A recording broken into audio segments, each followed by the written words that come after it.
Good afternoon. My name is Annie Birdsong.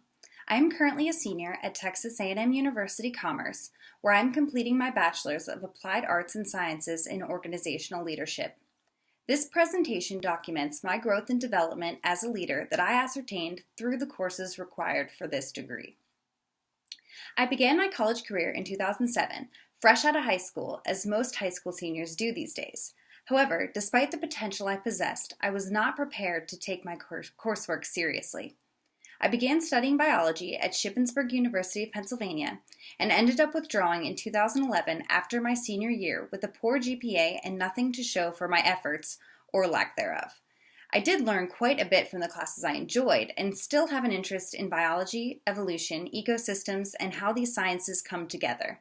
I always knew I wanted to work with animals and decided to take some time developing my professional skills. I was hired as a kennel assistant at a highly renowned specialty veterinary clinic in Pittsburgh and lived with my parents while I determined what I wanted to do with my life. I found that veterinary medicine was not for me and began also interning at the Pittsburgh Zoo in hopes of becoming a zookeeper. One thing I'm good at is working hard when I'm presented with something I care about. I spent the next 2 years working full-time at the clinic and interning at the zoo. I did not have a single day off, and my dedication was rewarded when I got hired as a great ape keeper at the Dallas Zoo. I relocated to Dallas and have been working here ever since. Almost immediately after I was hired, new management made it a requirement for all individuals who would even be considered for keeper jobs to have a 4-year college degree. Although I was grandfathered out of this requirement, I decided that I needed to complete it in order to not be held back in the future. I have done a considerable amount of growing up since I withdrew from college, and about 1 year ago I re-enrolled at El Centro Community College in Dallas, where I completed the required courses for my associates in science. After some research, I discovered the Organizational Leadership Program at Texas A&M Commerce. After trying and failing many times over the past 7 years to re-enroll in college, this program has been an absolute blessing. Not only was I thrilled that I could go at my own pace, but I've also recommended this program to 4 people who are working on completing their degrees, 2 of which are also keepers. We are all unbelievably grateful for this affordable opportunity. I will have been able to complete my bachelor's degree in 5 months. My dream career was always to be a zookeeper. Since I was a little girl, I spent time at the zoo, attending zoo camp and then volunteering as a teenager in a junior zookeeper program. This led to seasonal education jobs, teaching the very camps that I once attended and was so inspired by. I excelled at this, and after 1 season of being a teacher's aide, I was promoted to lead teacher. This was my first experience as a leader, and I excelled. I enjoy public speaking and sharing my knowledge and passion with others. I lacked the discipline and direction to fine-tune these skills. I've never held a true management position and have always enjoyed being a follower.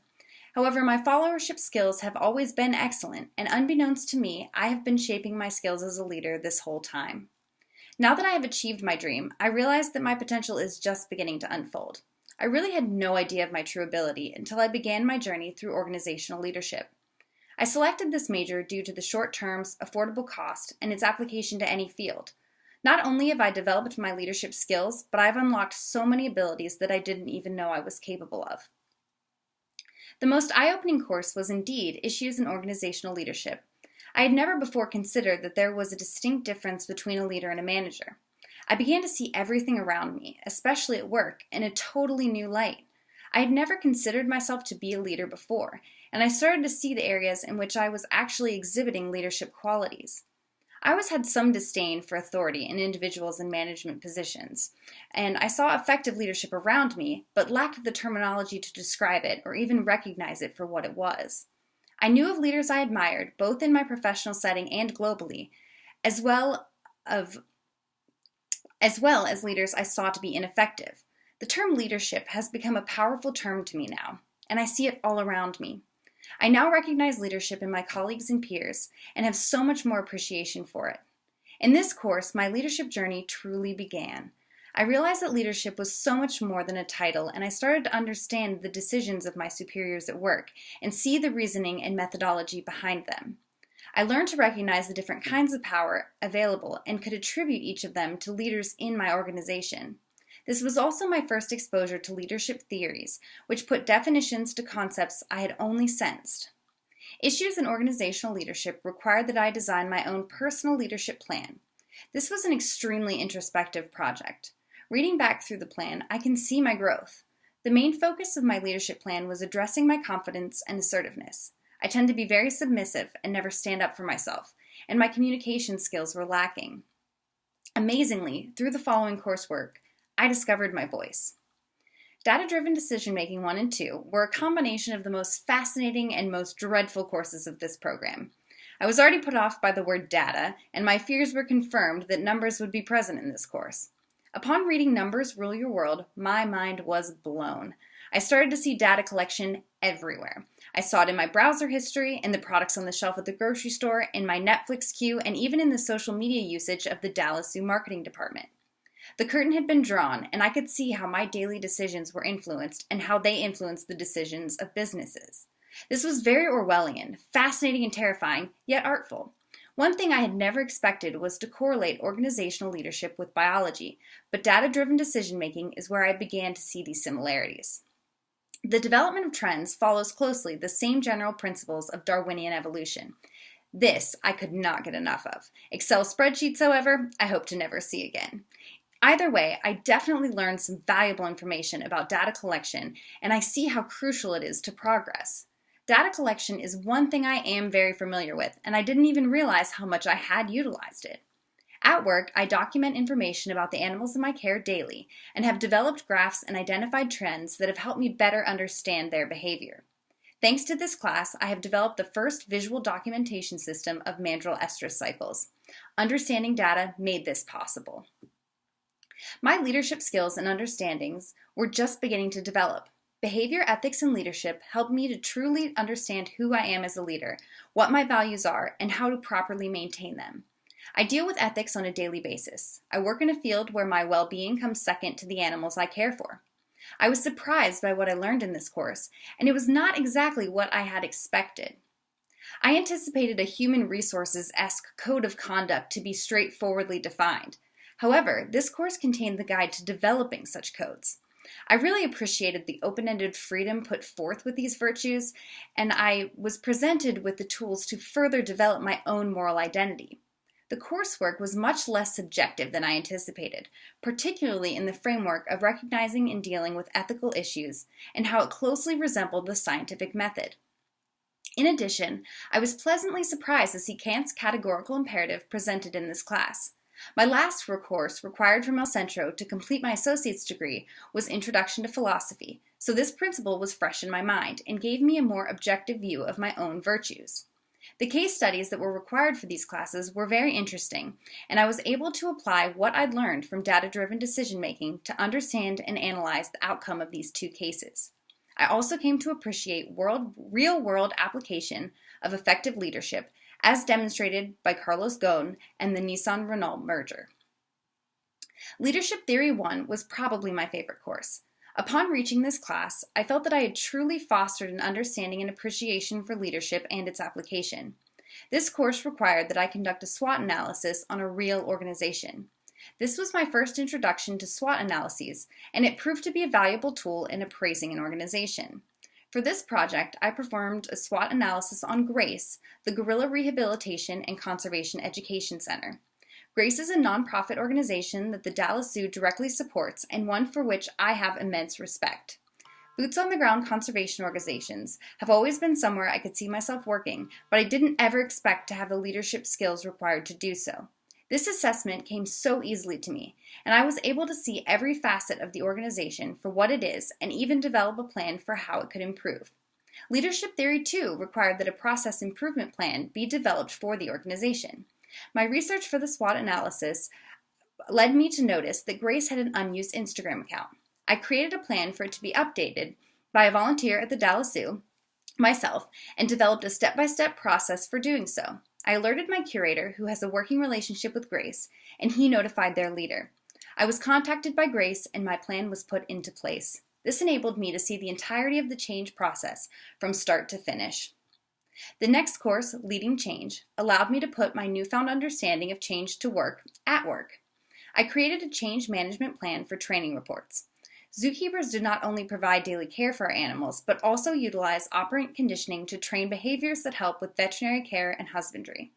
We write up monthly reports of our progress, but the system we were utilizing was complicated and not streamlined.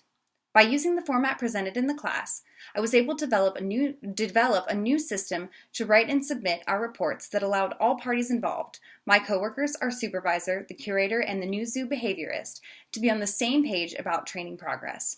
We now utilize this system. By seeing the outside perspective, I was able to better understand how change is effectively managed, and I am now able to see how the management under which I am employed utilizes these same foundations. In addition, my professor asked if he could use my paper as an example for other students who were struggling with the assignment. That potential I mentioned before, it's been unlocked.